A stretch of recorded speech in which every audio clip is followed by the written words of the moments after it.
সবাই এসেছে টুনিগুলো।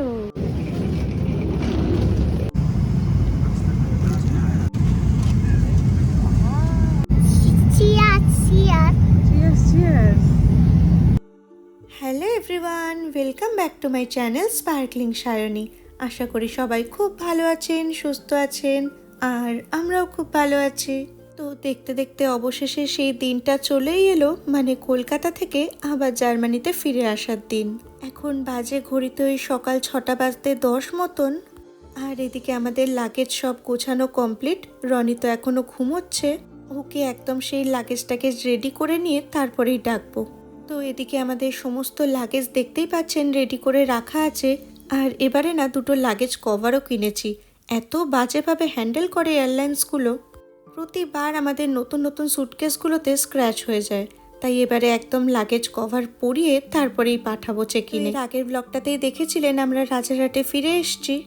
আর এখান থেকে এয়ারপোর্টটা তো খুব বেশিক্ষণের রাস্তা নয়, কিন্তু এই মুহূর্তটাই হচ্ছে সবচেয়ে কষ্টের। আসার সময় ফ্লাইটে আসতে যতটা আনন্দ লাগে, যাবার সময় ঠিক ততটাই মন খারাপ হয়। কিন্তু কিছু জিনিস তো মেনে নিতেই হয়, করার কিছুই থাকে না। ওদিকে অভিক একটা করে লাগেজ নিয়ে লিফটে ঢোকাচ্ছে। এই বাড়িটা যদিও ফার্স্ট ফ্লোরেই, কিন্তু ব্যাগগুলো এত ভারী হয়েছিল সেই জন্য একতলাটাও লিফটেই নামাচ্ছে। আর ওদিকে আমাদের গাড়িও বুক করা হয়ে গেছে। রনি ওদিকে আদর খাচ্ছে দাদু ঠাম্মির। দাঁড়ান, গাড়িটা থেকে বোধহয় ফোন করেছে, একবার বলে দি কোথায় আসতে হবে।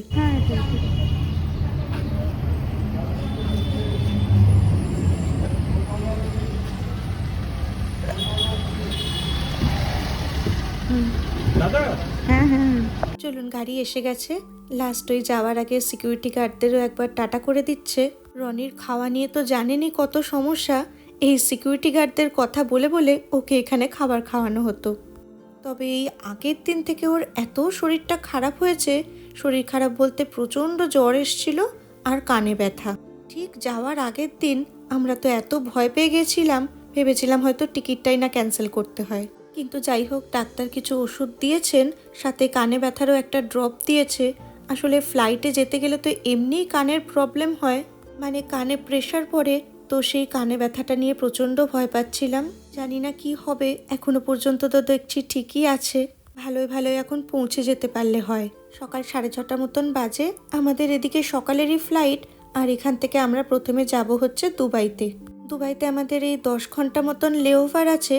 তো আমরা ঠিক করেছি দুবাইটাও যাবার পথে একটু ঘুরে নেব। তবে এই লেওভারটা যেহেতু আমরাই সিলেক্ট করেছি, তাই হোটেল ভিসা সব নিজেদেরই করতে হয়েছে। এইসব নিয়েই গত কয়েকটা দিন আমরা প্রচণ্ড ব্যস্ত ছিলাম।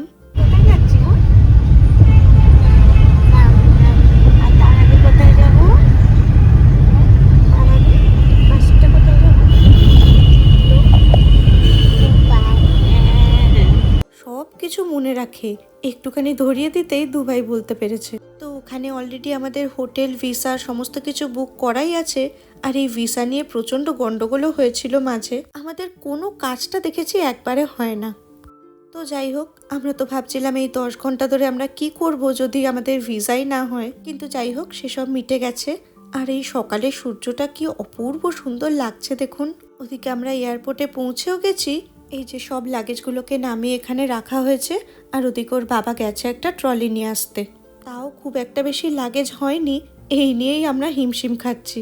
তো এখান থেকে সমস্ত লাগেজগুলো ট্রলি করে নিয়ে গিয়ে কিছু লাগেজ তো চেকিনে দিয়ে দেবো, আর কেবিন লাগেজগুলো আমাদের হাতে থাকবে।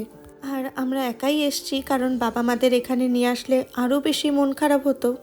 সেই কারণে বললাম তোমরা বাড়িতেই থাকো, এইটুকু এসে আবার তোমাদের এখান থেকে সেই ফিরতেই হবে। কারণ কলকাতায় তো জানেনই, টিকিট না থাকলে তো এয়ারপোর্টের ভেতরে একদমই ঢোকা যায় না। আর এয়ারপোর্টটা আমাদের বাড়ি থেকে একদম ওই 10 মিনিটের রাস্তা।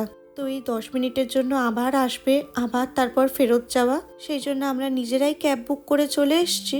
আর এই যে লাগেজগুলো দেওয়ার আগে লাস্ট একবার লাগেজ কভারটা ভালো করে পরিয়ে দিচ্ছে। আর একদম মোটামুটি ফাঁকাই ছিল। 7টার মধ্যেই আমাদের সমস্ত প্রসেস কমপ্লিট হয়ে গেছে। চেক ইন লাগেজগুলো তো একদম জার্মানিতে গিয়েই পাবো, ওটা থ্রু লাগেজ। আর দুবাইতে আমাদের যা যা প্রয়োজনীয় জিনিসপত্র সেগুলো এই কেবিন লাগেজের মধ্যেই আমরা ভরে নিয়েছি। ওই তো ফ্লাইটটাও অলরেডি এসে দাঁড়িয়েই আছে। আমাদের এই 9টা নাগাদ ফ্লাইট, আর এখন ওই 8:30 মতন বাজে, এখনই বোর্ডিং শুরু হবে।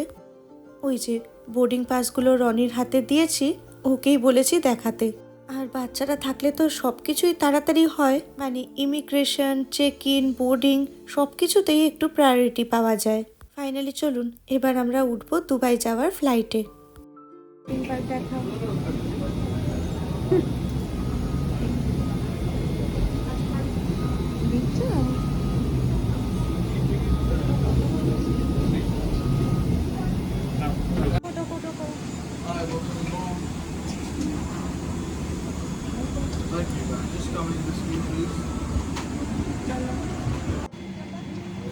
চলো চলো চলো চলো চলো চলো।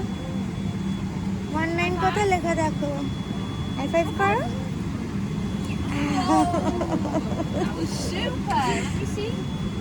তো এবার আমরা বুক করেছি এমিরেটসের ফ্লাইট। বুঝতেই পারছেন ভায়া দুবাই মানে কলকাতা থেকে তো এমিরেটসই আছে। আর ফ্লাইট তো অনেকক্ষণ ছেড়েও দিয়েছে, আমরা এখন আছি মাঝ আকাশে। আজ এখন সকাল ওই 11:15 মতন। আর এদিকে আমাদের লাঞ্চও দিয়ে দিয়েছে আমাদের, মানে আগে এখানে বাচ্চাদেরকেই লাঞ্চ দেয়, তো রনিকে তো অলরেডি খাবার সার্ভ করে দিয়েছে। দাঁড়ান আপনাদেরকে দেখাই এর মধ্যে কি কি আছে। এটা হচ্ছে কিডস লাঞ্চ, মানে বাচ্চাদের মেনু একদম আলাদা হয়। তো আমাদের সমস্ত কিছু ননভেজ মিলই বুক করা ছিল। এখানে দিয়েছে হচ্ছে, উপরটায় লেখাই আছে চাইল্ড মিল, ভেতরে আছে হচ্ছে creamy pasta with chicken meat ball and green piece. তার সাথে এখানে আরও অনেক কিছু দিয়েছে, একটা ব্রেডের টুকরো, ওদিকে দিয়েছে ডেজার্ট, ছোট ছোট পাউরুটি, বাটার, বিস্কুট, একটা চকলেট ড্রিঙ্ক, জলের বোতল, প্রচুর কিছু দিয়েছে। আর ওদের খাবারটা দেবার খানিক বাদেই আমাদের খাবারটাও সার্ভ করে দিয়েছে। আর আমাদের খাবারের মধ্যে দিয়েছে হচ্ছে, দাঁড়ানোকে আগে চকলেটটা দিয়ে দিই তারপর দেখাচ্ছি। বেচারা ওকে চকলেট দেয়নি বলে ওর খুব দুঃখ হয়েছে। এই যে আমাদের খাবারের মধ্যে দিয়েছে হচ্ছে একটা স্প্রাউট স্যালাড, এদিকে ডেজার্টে আছে একটা মুস, আর মেন খাবারটা দিয়েছে হচ্ছে এই যে এটার মধ্যে আছে হচ্ছে চিকেন বিরিয়ানি। এত সুন্দর গন্ধ বেরোচ্ছে, উফ, খাবারটা মনে হচ্ছে জাস্ট জমে যাবে। তার সাথে এখানে আমরা নিয়ে নিয়েছি একটা করে কফি।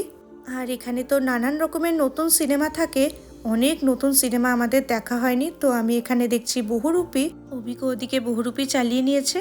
আর গোটা ফ্লাইটটা তো রনি শুধু আনা আর এলসা দেখতে দেখতেই চলে এলো। আর তারপর এদিকে দুপুর 12:30 নাগাদ আমাদের দিয়েছিল একটা করে চকলেট টেস্ট করার জন্য। দুবাইয়ের স্পেশাল 3 রকমের চকলেট 3 জনকে দিয়েছে।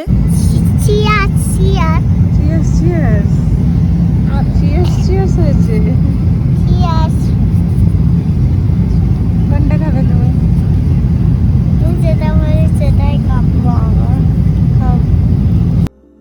আর এমিরেটসের ফ্লাইটে যদি কোনো বাচ্চা নিয়ে কেউ ওঠে তাহলে এরকম একটা ফ্যামিলি ফটো ওরা নিজেরাই তুলে প্রিন্ট করে দিয়ে দেয়। তো আমরা যখন উঠেছিলাম রনি তো একদম ঘুমিয়ে পড়েছিল, সেই জন্য এখন আমাদের এই ফটোটা দিয়ে গেল। আর তার সাথে বাচ্চাদেরকে কিছু গিফটও দেয়, ওই যে অরেঞ্জ কালারের ব্যাগটা আর একটা অ্যাক্টিভিটি কিট। তো দুপুর এখন 2:10 মতন বাজে, আমাদের ফ্লাইট ল্যান্ড করে গেছে। এবারে তো জানলার ধারে সিট পাইনি, তো মাঝখানে যেহেতু সিট পেয়েছি, ওই যে স্ক্রিনে দেখাচ্ছে ফ্লাইটটা ল্যান্ড করে গেছে, ওই ভিডিওটাই আপনাদের সঙ্গে শেয়ার করে নিলাম। আর রনির এনার্জি দেখুন, এতটা জার্নি করেছি, কে বলবে ওকে দেখে বলুন।